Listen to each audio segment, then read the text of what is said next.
I'm Jim Collison, and live from not the Gallup studios, but here in Omaha, Nebraska. This is Gallup's Called to Coach, recorded on March 17th, 2020.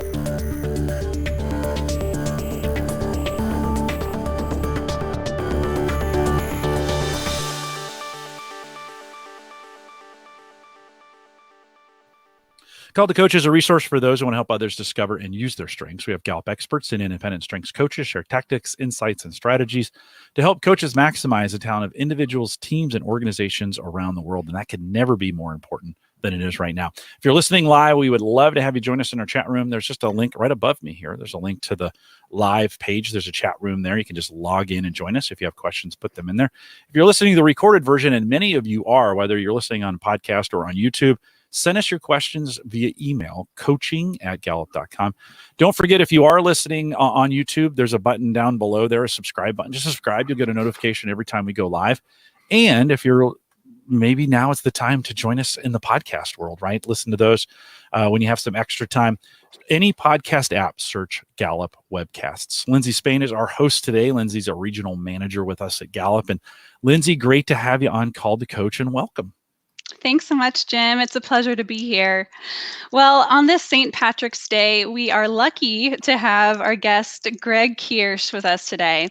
Greg is a Senior Vice President of Learning and Development at Intouch Group. He's a key player in making Intouch a strengths-based and engagement-focused organization.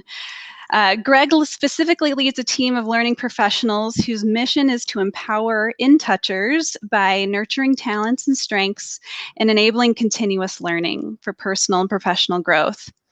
Greg is a Gallup certified strengths coach. He's a trained engagement champion, and he's also completing his certification as a certified professional coach through the Coactive Training Institute. Greg, could you please share with us your strengths as we kick off today? Hi, Lindsay. Thanks for having me. Sure. I'm a maximizer, positivity, strategic, communication, and futuristic. And if you want me to keep going, I can. Please, yes. Let's see. Number 6 is woo. That should make Jim happy. Woo's the best strength, according to Jim. Yay. Ideation is number 7. Empathy is number 8. Arranger, my only executing theme, is number 9. And includer rounds it out at the top 10. Fantastic. Thanks for sharing that. I think that always helps our listeners know a little bit more about you. So as Jim and I were putting our heads together in our growing space of small and medium-sized clients, when we were thinking about success stories to share, Intouch came to mind pretty quickly. And today we'll hear a little bit more about Intouch Group's journey to become a strengths-based, engagement-focused organization. So today we'll kick it off to Greg to share a little bit more about his organization. We'll kind of divvy up the day or the session with learning more about how it all came to be. How did the strengths and engagement journey happen? We'll get into some strategies and the approach that Intouch took, and then we'll close with some of the impact that they've seen so far. So let's get to it. Greg, could you share a little bit more about Intouch for our audience? Sure. Intouch is a leading ad agency for the pharmaceutical industry. We're in the pharmaceutical space. We're headquartered in Kansas City, but we've got a presence across the United States. And in fact, we've got a small presence in London and Mumbai as well. Our headquartered in Kansas City, offices in Chicago, New York, Boston, San Francisco, San Diego, and like I said, a small presence internationally. Great. And about how many employees do you have? We're right at 1,000, at about 1,000 employees. And it's amazing to me because I was actually I was employee number 94 when I started in 2008. So it's been pretty remarkable to see this fantastic growth. Yeah, I know. It's been a pleasure to get to partner with you and the Intouch team along the journey. So maybe let's kick off with telling us a little bit more about how it all began. Okay, sure. Well, I'm going to have to go back to kind of when I got involved in strengths. I've been kind of a fan of strengths since the beginning. I think I took my first assessment in 2002. And was just really fascinated with the philosophy of strengths. It was just so refreshing to know that there are some things that I do better than a lot of other people. And throughout my whole career, I'd kind of been told, gee, you need to do this better, or you need to do that better. It's just refreshing to find out those things that I'm really good at and focus on those. And so 2002 took my first assessment, read all the books. I read First Break All the Rules, Now Discover Your Strengths, and so forth. Became kind of a fan. I started at Intouch in 2008, and I was looking for a way to get my team engaged that I was managing at the time, and I thought, well, Strengths would be a perfect way to do that. So I went out and bought Strength Finders 2.0 for all of them, and had them take the assessment, and then I would talk to them about their strengths and try to leverage their strengths and so forth. And it was successful. Everybody seemed to buy into the philosophy. So I went to the head of HR at the time, and I said, hey, we ought to do this for everybody.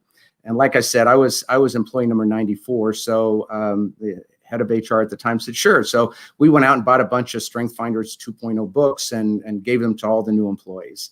And it was great. I would put together some lunch and learn sessions and try to explain the philosophy and try to help people interpret their strengths. And it kind of went along that way for quite a while. Mm-hmm. Then, gosh, I don't know. We went along that way for quite a while. Several years ago, Wendy Blackburn, who is our exec in charge of Marcom, she came to me and said, hey, I know that you're really into this strength thing. Is that something you could do for our clients? And I was thinking, well, you know, I'm kind of like a doctor practicing without a license here. I know a lot about this, and I've got my own kind of interpretation, but I said, well, let me look into it and see what's available. And then coupled with that, with the fact that we'd had this really remarkable growth of 20 to 30% a year, we were also looking for ways to really leverage the strengths work that we had done already. So anyway, I went to the website, and I think I filled out an inquiry, and I think you actually called me then and said, hey, I guess you're interested in being a certified coach. And I said, yes, I am. So you directed me to a couple of options. I ended up going to an accelerated strengths coach class in Denver with Austin and Tim Simon were my instructors, and that awesome. was Great partners of ours. Yeah, exactly. And so I came back and totally charged up and ready to go, and that's kind of where we are now. So I guess to summarize in terms of our challenge, it's how do we leverage the investment that we've made in strengths, and secondly, how do we stay competitive in a very challenging environment where we're growing by leaps and bounds. That's the challenge we were facing. Right. Yeah, I know, Greg, you've told me just in our conversations over the years just how competitive your industry is, and staying competitive certainly is a key factor. I think you've mentioned that voluntary turnover in your industry is upwards of 20%. So right. I know that you've specifically found strengths to be a key piece to that. Absolutely. Yeah. When we get to the impact part, yes, our turnover is significantly lower than that. And at least part of that has to be credited to the fact that our culture focuses on strengths. Mm-hmm. Absolutely. So as we kind of bring the story along, you leave that certification course. What happened then? Well, I came back, positivity is number 2. So I'm totally enthusiastic, and I'm trying to sell this to anybody that'll buy it. I totally pumped up. I went to Christy, my boss, who is our exec in charge of HR. I'm the L&D team that I manage is part of the bigger HR team. And I said, hey, I've just been certified in strengths. Let me take our team through a strengths journey. And she said, that would be great. We need to do a team building exercise. So I took the HR team, which was probably about 15, 18 people at the time.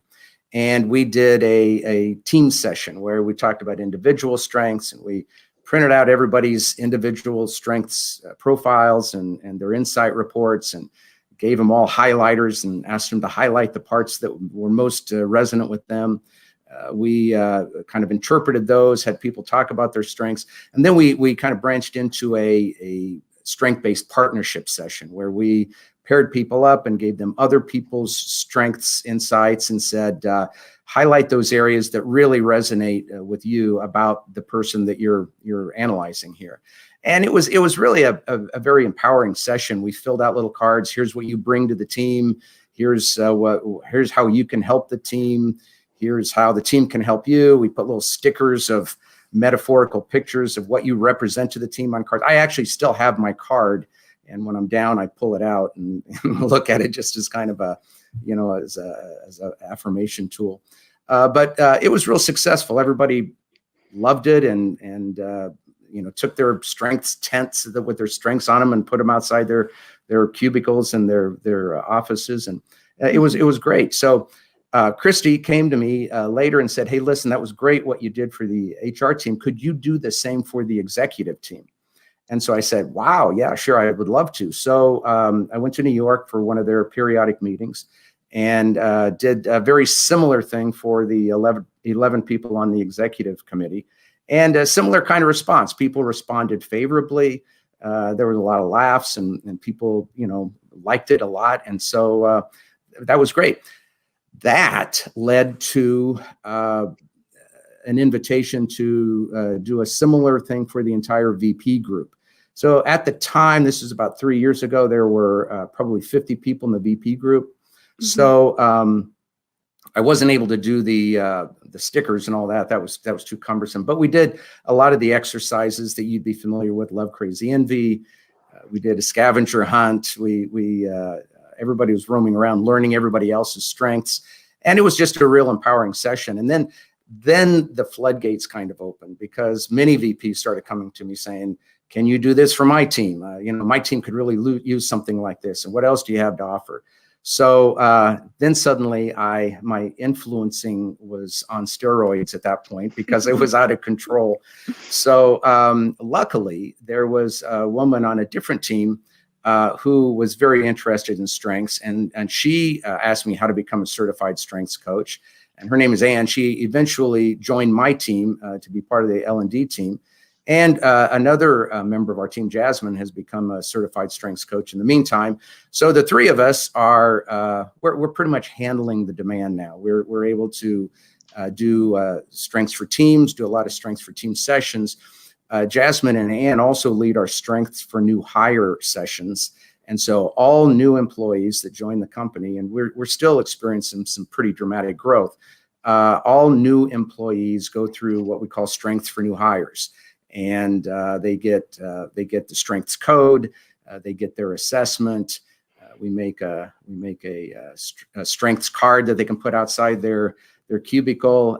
They look at their insights, and they learn why we focus on strengths and what the benefits to the individual is and what the benefits to the company are. So that's pretty much where we're at with strengths. Yeah, I love that. When I work with organizations of really all sizes and all industries, it's not honestly that common that we're going from 0 to 100, right? In the journey of strengths. It's not actually very common that no one knows their strengths one day and then everyone knows their strengths day 2. Right.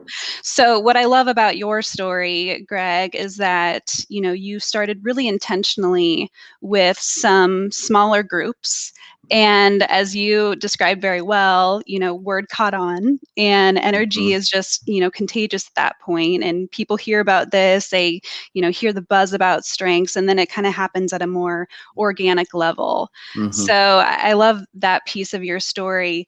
As you look back at, maybe when that was all happening, can you think of anything specifically that people really latched onto? What was kind of the key factor around strengths that drew people in and got people excited?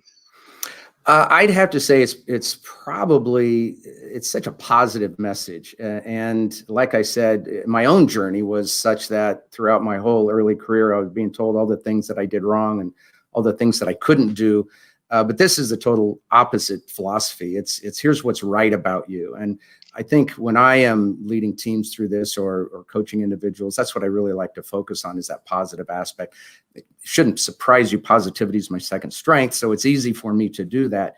But I think that's the message that really resonates with people, that here's what's right about you.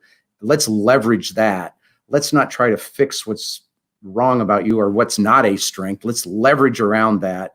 Let's really focus on what you do well and how you can do that to be more productive. Mm-hmm.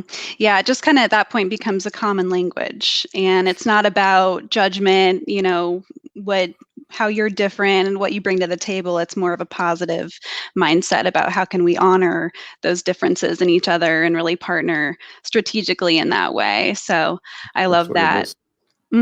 Absolutely. And then when you think about some of those first sessions that you did, you mentioned that very first session and then good enough to be invited to speak with the executive team, which says a lot Right. about you. That's awesome. Can you think about any specific resources or things that you learned in that certification course that helped you in those beginning courses or sessions?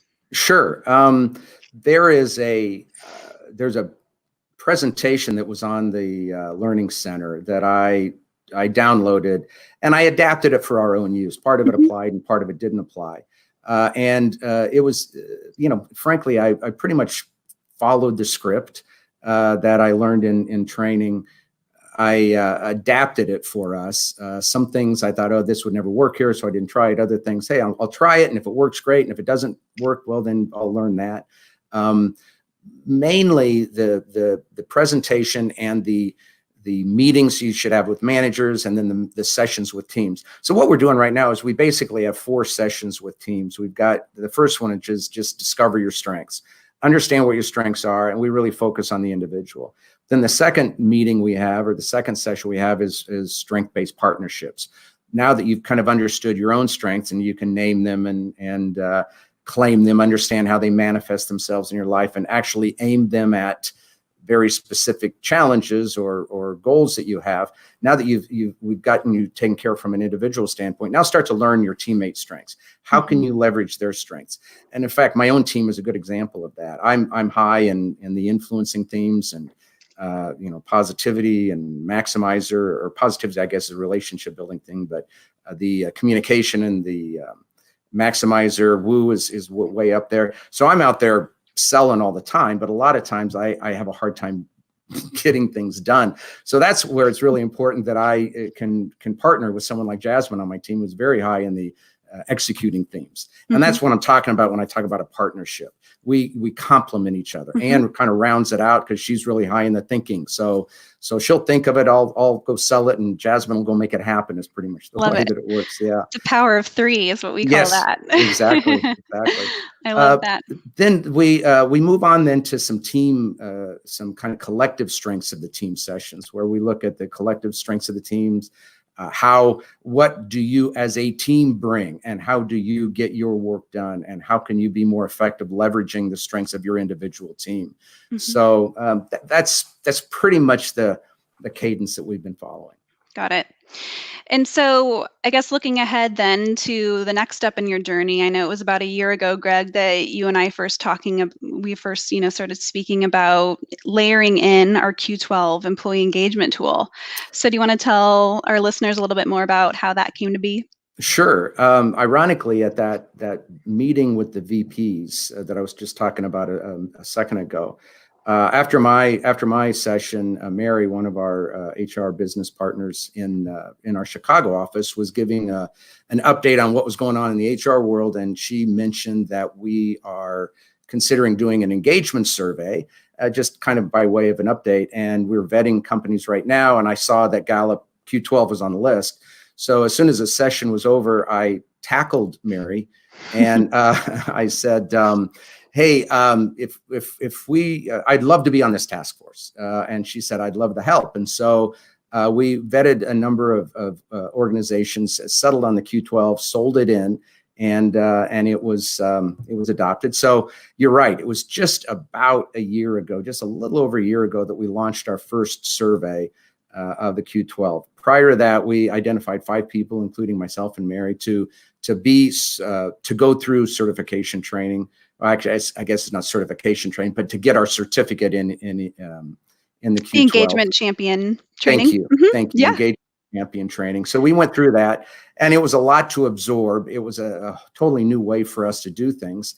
So we came back and we met, and we were nervous and called Mike McDonald, Dr. Mike, our workplace consultant, and probably drove him nuts with all the questions we had, but he actually gave us a series of webinars and video calls to kind of calm our nerves. So anyway, we finally launched it in March, and felt pretty good about, the way everything turned out. So now we have strengths working for us, and we just last fall conducted our second wave, our second survey, and we're making progress. Mm-hmm. So what was it specifically about the Q12 that you think brought value to what you were already doing with strengths? Well, they're very synergistic. The whole concept of strengths is to use my talents so that I can be more productive. Use it so that I can be more engaged at work, and that's what the Q12 is really all about, is engagement. In fact, I think the third question is, at work I have the opportunity to do what I do best every day. Mm-hmm. But that's what the strengths really are. At work I have the opportunity to do what I do best. I love my job because I have the opportunity to use my communication skills. I have the opportunity to make things better with Maximizer. I'm kind of a cheerleader for the team, using my positivity, and I can look ahead and see what's coming as far as futuristic and strategic. So I have found my role is I've kind of fashioned it around my strengths, and which makes me engaged. Mm-hmm. And that's really what the Q12 measures, is your engagement. So they really work hand in hand. Mm-hmm. It's really a nice marriage. So let's break that down just a little bit for our audience. So you talk about it was easy, you felt, to get kind of the buy-in around the Q12 in the first place, and then you pretty soon, I think, we crafted a strategy for you and some other key partners you mentioned to become trained engagement champions. Yes. Let's break down what the next steps looked like in terms of your approach to measure engagement. Okay. Well, we came back from our training to become engagement champions, and again, like I said, it was, to be honest, it was a little overwhelming at first. I mean, it's a new way of doing things, but we met periodically, mapped out a strategy for who's going to take which teams. We engaged Dr. Mike to help us in terms of what do we do first, what do we do next, and again, much like strengths, we kind of followed the script. We started off with dividing the teams up among the 5 of us. I think we quickly learned that there weren't enough of us for a company the size of 1,000. And since then, we've gotten another, I think 5 people have gone through the training. So reinforcements have arrived, and we're in much better shape. But we conducted the survey. Would you like me to talk a little bit about how we launched the survey? Would that be helpful? That'd be great. Mm-hmm. Well, we wanted to have a high participation rate, and so because we know how important it is to have everybody participate. We're in the communication industry, so making posters and crafting emails, it comes pretty naturally to us. But we conducted a series of meetings that we hosted from Kansas City. I think in total there were 8 meetings where we Zoomed these out to our various other offices. Anybody could tune in. And we talked about why we're focusing on engagement, why engagement matters, how engagement benefits the company in terms of increased productivity and increased loyalty and less absenteeism and those kind of things. And also how engagement benefits the employee from things like lower stress and lower depression, all the way to this one kills me. Those people who are engaged at work actually have lower levels of bad cholesterol, which I thought was fascinating. So at any rate, a lot of benefits for both the employer and for the employee. And we kind of coined the phrase, if we're all engaged, everyone wins. So we put this out on posters and sent it out in emails. We conducted these meetings, these 8 meetings, and with about 1,000 people. At the time, it was probably closer to 750 people, maybe 800 people. But we had almost half of the people in the organization attended one of those meetings. So that was pretty cool. Mm-hmm. And we were tracking our participation rate as we rolled out the survey. And like I said, our goal was to get to 80%, and we were at about 76% with 1 day to go. So Antonio, one of the guys that works out of our Chicago office, suggested, he said, hey, you know what we got to do is have a pizza party. And why don't you send out an email and invite everybody to have a piece of pizza? And the theme behind that one was it's going to take you less time to fill out this survey than it will to eat a piece of pizza. So we sent out a goofy video and sent it out to everybody, and had pizza in all the different kitchen areas. So anybody that wanted to could come take the survey and have a piece of pizza. We ran out of pizza. Everybody showed up. But the bottom line was it worked. We ended up getting 85% participation rate in our first time out of the gate. So we were pretty pleased with that. Yeah, that's awesome. Yeah, I remember you shared that video with me, Greg, and I just loved it. I had to share it with my own team. Yeah. You know, when I think about one of my favorite parts of my job is getting to see ways that our clients like you really adapt what we have and make it your own. Mhm. And, you know, as you maybe reflect before we get into your impact back into, you know, some of the approaches and strategies that you have just described, both strengths and engagement. You mentioned weaving strengths into your onboarding program. I love that. Mhm. You know, weaving your own personality into bumping up the participation rate. Can you think of any other ways that you kind of put the Intouch touch on some of Yeah. your strategies that you've rolled out beyond the ones that you've shared already? Well, we've designed our own strength cards that we put that we give to everybody, and we do them in our team sessions, and we're also making those available to anybody that attends the Strengths for New Hires session. And you know, again, being within a communication company, we've got our whole group that just does wonderful design and wonderful. Our stuff just looks so good, and that just adds another kind of touch of professionalism to them. But boy, you walk around our offices and you can see, I would venture to say, more than half, certainly probably close to 65 or 70% of the people have their strengths posted outside their office. We do team sessions, and the table tents that we have, people have those hanging over their cubicle walls. Strengths has kind of become part of our lexicon. You can hear people talking about it. So we've designed our own, the meetings that I mentioned earlier, put them in our own template, put them in our own format, so they look like they came from Intouch. I think that was pretty important. So those are some of the ways that we've kind of put our own stamp on. Like I said, we looked at what was provided, and most of it was awesome. Some of it didn't apply, or some of it didn't feel right, like it fit in with our culture. So we kind of threw those out. We've adapted some others. In our most recent session, we started using, you provide some cards, pictures, those metaphorical pictures. Instead of, we've asked people to go pick out a card that represents you and explain why you picked this card to represent you, which has been a real kind of a neat little adaptation. So we keep evolving, we keep adapting, we keep changing it. And it's fun for us too, because as we do it, it's become less, it doesn't become stale. It's not rote. It's organic and continues to grow. Sure. And it's yours, you know, And it's and ours, that's right. you've made it your own.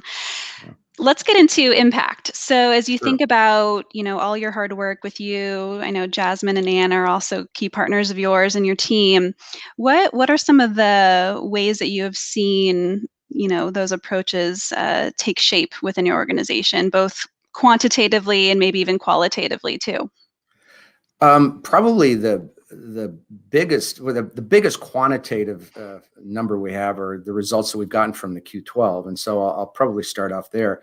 Like I said, we wanted a high participation rate. We ended up getting 85%, and which was great. We were all very pleased with that. Our first survey, which was done a year ago, our grand mean was 4.0. And frankly, I was pretty happy with that, considering it was our first time out of the gate. The Gallup average, I think, is 4.06, and that's for Gallup clients. And so being at a 4.0 right out of the gate, you know, being pretty close to what your average client is, some of whom I presume have been working with you for years, I felt pretty good about it. We had 45% engagement, which was, again, much better than the average across a nation, which I think your research says is about 33%. So right there, our first engagement scores seem to indicate that, yeah, we've got a relatively engaged workforce, not solely due to strengths, of course, because we got a wonderful culture here and a wonderful company, but certainly strengths plays a part in that. So that would be the first thing. We did our second survey in October of this year, so just last fall. And the results came back, and they were even more gratifying. Our participation rate jumped up to 92%. So 92% of 1,000 people is pretty remarkable when you think about it. We got 92% participation rate. The grand mean went up from 4.0 to 4.07. So we're actually right at your average now with all of your clients, which is great. Probably the single best metric that we had, though, was our engaged number. We went from 45 to 50% engaged. Mike McDonald said that was a huge number, so I believed him. He said that's literally a 5% more people are like what they do and like who they work with, and so that's pretty cool. So I think the very fact that we are doing things like strengths, again, not the sole contributor, because we've got so many great cultural things going on here. We've really doubled down on our culture as a way to deal with this spectacular and rapid growth, and strengths and the Q12 engagement survey certainly is a big part of that. Higher engagement, higher grand mean, higher participation. So from a quantitative standpoint, that's one metric. You had mentioned our turnover earlier. Advertising is kind of has a reputation for having a revolving door. The business churns people through. The number that I most commonly hear is about a 20% annual turnover for people in the agency business. So take that number and set it over here for just a minute.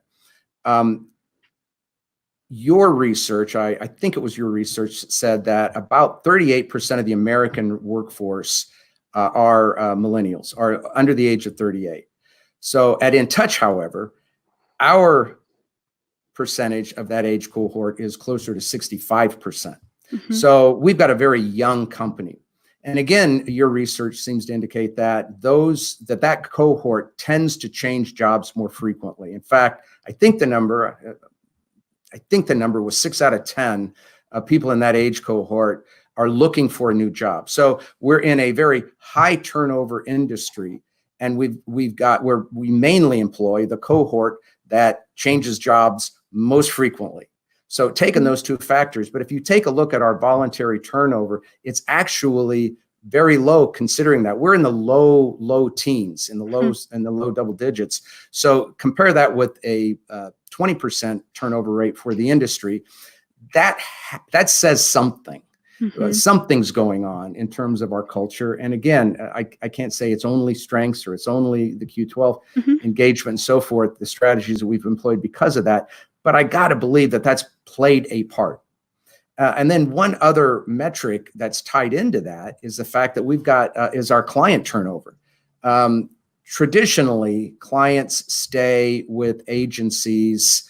Again, I'm not sure I've got the most recent figures, but to be safe, let's just say that it's in the single digits in terms of years. Maybe 5, maybe 7, maybe 7 years. This is great. We've been in business for 20 years. The company was started in 1999, and we started with basically two clients. Those 2 clients are still with us. They are still clients of ours. And so not only are we retaining our employees, but we're also retaining our clients because of the fabulous client service that we provide and the fabulous the fabulous product that we help deliver for them. But they're obviously very happy with this. And part of that has to be because we've got lower turnover because we've got an engaged workforce. So add it all up and you'll see that we've got an engaged workforce. We've got clients who are sticking with us. We've got employees who are staying with us. I think they all work together. Sure. Greg, I think, so sorry. Go yeah, ahead, let Jim. me hold on. Based on what something Greg Sure. said, and Andrew had asked this question earlier. Greg, based on you had said earlier about maybe taking strengths or talking about it with your clients. Yes. How is that? You just kind of mentioned that now. How is that? How has that progressed, or where are you at with that? Or tell me, dig in a little bit more on that. How has that worked? Sure. To be perfectly honest, we really haven't pursued that strategy. It was an idea that came up, and that was kind of the catalyst for me becoming a certified strengths coach. But what we've found is, and it's still certainly an offering if we wanted to, I have done strengths. In fact, I think, Lindsay, you put me in touch with another organization here in Kansas City that talk about a good cultural thing. We allow people a certain amount of time just to do philanthropic things in the communities. You get paid time off just to do philanthropic things. So I use my time to go do it with one of your other clients that hadn't been certified yet in strengths. So we've been able to do it for other people, and we've been able to share the philosophy with other people. The idea of doing it for our clients per se has not taken hold. Although now I feel, whereas before I didn't feel qualified to do it because I felt like I said, a doctor practicing without a license, I feel very qualified to do that now if the need would arise. Let me also ask this. Nate asked this question. Was there anything within Intouch that prepared the culture for the rapid adoption of strengths? We're a very entrepreneurial kind of company. We're started by an entrepreneur. Farouk Cabin started the company 20 years ago. In his basement, had an idea that maybe this internet thing might catch on. I don't know. So, and obviously it did. So we value innovation. We value people taking initiative. It's kind of one of our core values. So the fact that I was able to kind of be an entrepreneur in that sense, or maybe a better term would be an entrepreneur. I was able to build this internally. The company culture itself rewards that. So that was something that was really going in my favor. The fact that people were open to it, people are open to change, people are open to trying new things. And if it doesn't work, it doesn't work, and we'll move on. In fact, when I first became a strengths coach, one of the conversations I had with Christy was, she said, well, let's give this a year. And if it doesn't work, we'll move on to something else. I said, great. So a very open company in terms of new ideas. We'll try anything. And, and if it works, great. And if it doesn't, then we'll move on to the next thing. Yeah, certainly helpful. Lindsay, in your work, how important it is to have somebody like Greg who's in it, living it? I mean, how important is that? Sponsor, stakeholder, whatever you want to call it. Can you talk a little bit about that and how you've seen Greg work? He can talk about it, but sometimes it's nice when we hear it from somebody else as well. Yeah, absolutely. Well, as you all have heard, I mean, Greg just has this amazing get it factor, is what we call it at Gallup. So he, from the beginning, realized, it was not going to be an overnight culture change, that it was going to take some hard work, some investment. As you've heard, he's relied on our data, our colleagues and experts along the way. And I think it's just so huge to have a key champion like Greg. One other piece I would just add to what Greg, you just shared around, how are you able to get it to catch on so quickly? We know that one of the very first key pieces in creating a strengths-based culture from a best practice standpoint is to get leadership engaged pretty quickly. As much as we have, great champions within the organization, we know that it won't really take flight in a big way to make it, truly impactful organization-wide without that leadership support pretty soon in the beginning. And so I think what was really key was for you to actually meet with that executive team, your peers and fellow leaders pretty early on, because I think once they are able to learn more about their strengths and have you teach them a little bit more about what this could look like and get a little taste of it, I think from there we just see that catch on. You can't help but feel the excitement after a session like that. So I think that was really smart to credit you in the beginning and your partners to start start with that type of group for one of the very first sessions. Well, thank you. It's kind of fun. It's become part of our lexicon now. In fact, if you walk by the C-suite row of offices, Farouk has his strengths outside his office, and Wendy has them outside her office. Christy has them outside her office. Chris Sherling, our CFO, has them outside his office. I was talking with Chris the other day, and I forget what the topic was. I was probably over budget on something. I don't know. But Chris said, well, competitive is in my top 5. So that, and it was that just kind of warmed my heart to know that it's just become part of our lexicon. People are talking about it. So, and that's kind of another, you asked about impact. That's another element of impact. It's just, and it's not totally there yet. We're still pushing and prodding and selling and evangelizing whenever we can. But yeah, I think your point is well taken, that getting that buy off at the top certainly made the climb a lot easier. Mm-hmm. Justin out in the chat room asked, Greg, you mentioned the industry standard for clients to stay with their agencies around 5 to 7 years. How do you think Intouch compares to that now? Well, I only anecdotally. I'm off to the side now, that since I'm not really dealing with our clients as much anymore, and I'm really more of an internal resource.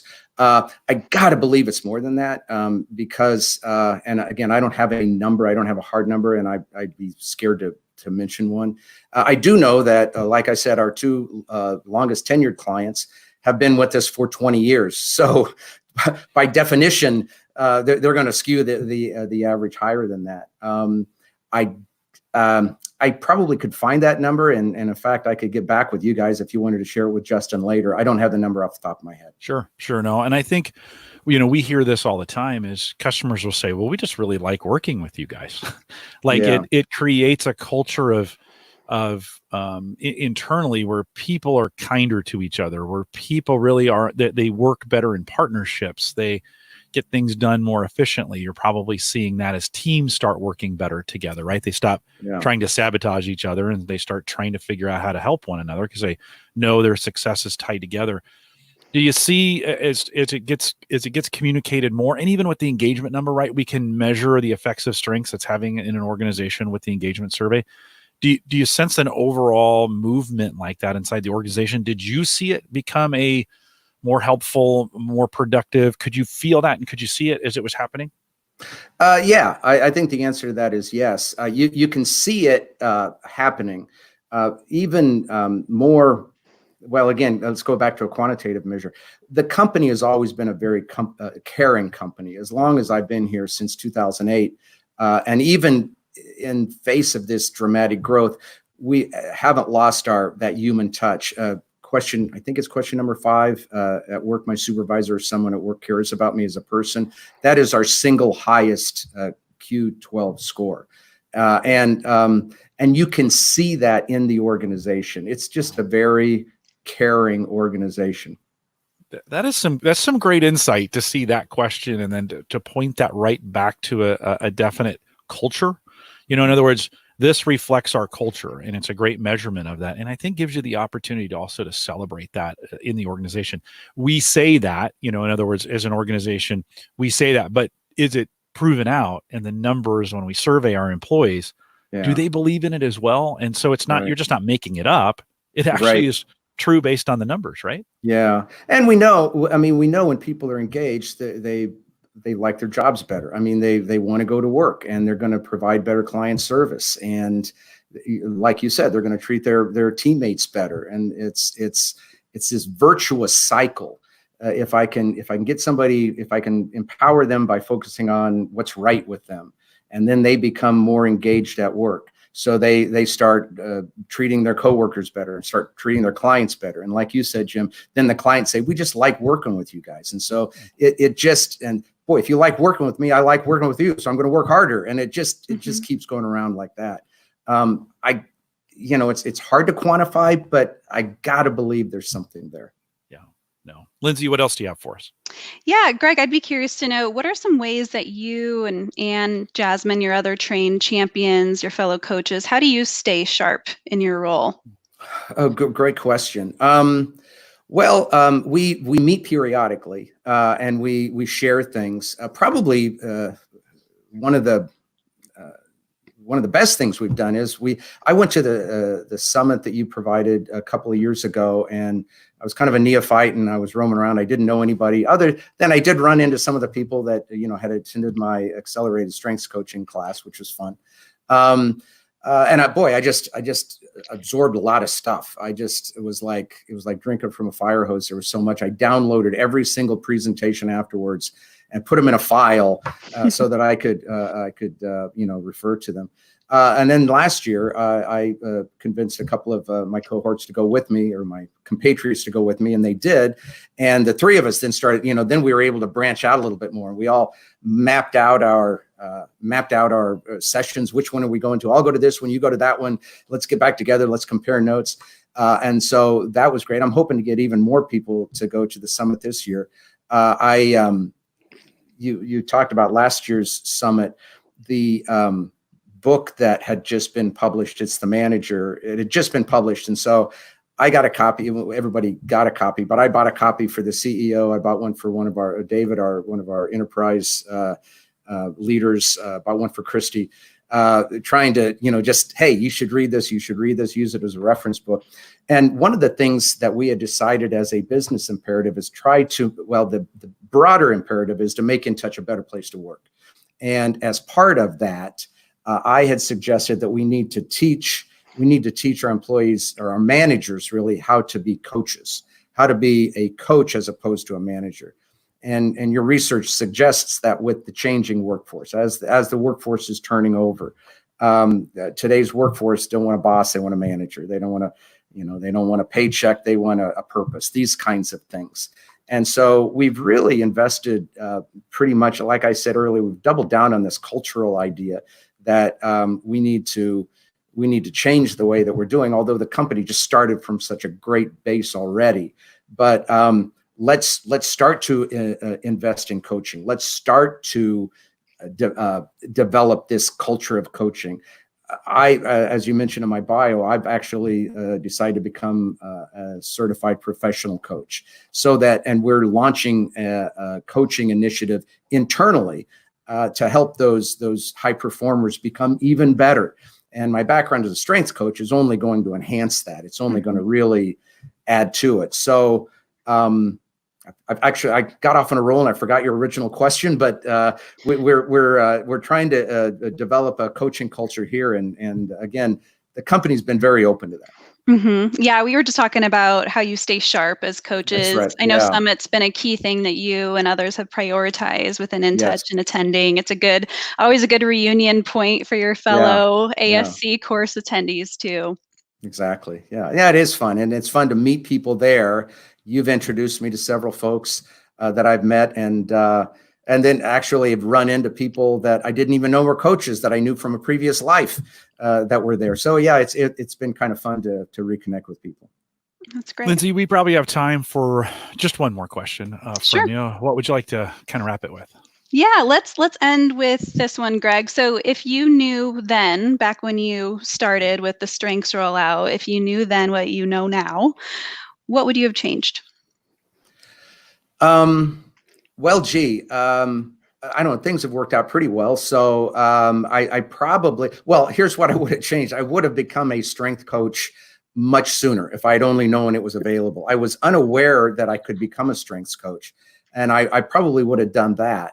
When I came back from my accelerated strengths coaching, I was pretty much willing to talk to anybody that would listen. I'd say, I'm going to have a strengths session, and they'd say, what time? I go, what time can you be there? I would really just talk to whoever wanted to talk to me about it. And so, I guess my advice would be, there's different strategies, have it just kind of happen grassroots level and organically. I kind of did that kind of a strategy, but I also kind of did a pull strategy as well, where I got the executive team bought in. Then it became much, much easier. So I guess having to do it all over again, maybe get, I will tell you from an engagement standpoint, I think we started off with too few engagement champions for a company our size. And I think we were a bit overwhelmed coming out of the gate. So I might suggest getting more engagement champions involved. The very first time out of the gate with our engagement initiative, I think the engagement champions tried to take on too much.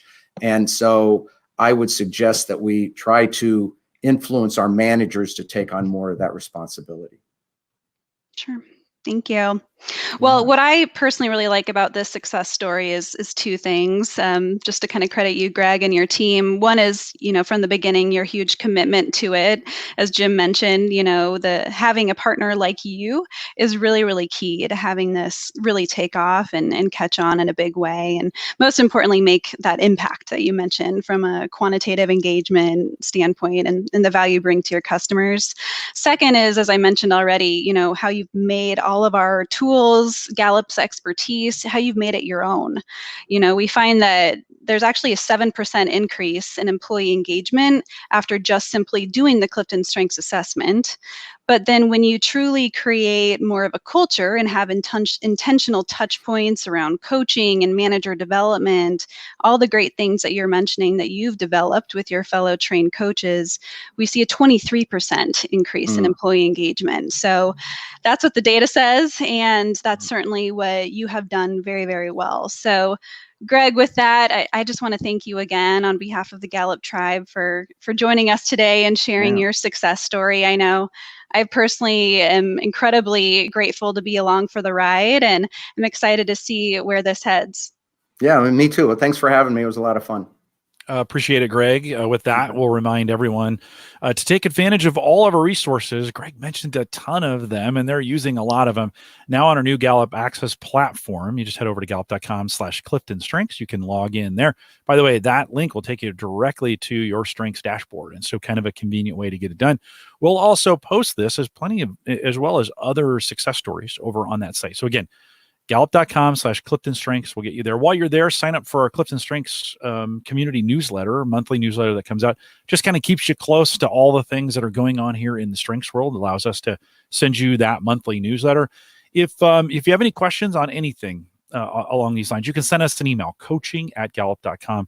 Easy way to get in. So if you want to do that, you can do it as well. And then don't forget, if you want to take a course from us, and we've got some interesting things coming up, so you might want to stay close to us. By the way, you should stay close to us for everything anyways, but head out to our courses page, courses.gallup.com. And if you want to be a part of these webcasts and you want to know when they're going to be live, because they're way more fun live, let's just be honest. You want to come out and join us when we're doing that. Follow us on our Eventbrite page. Go to gallup.eventbrite.com. If you haven't joined the social communities, do that via Facebook, facebook.com/groups/call2coach.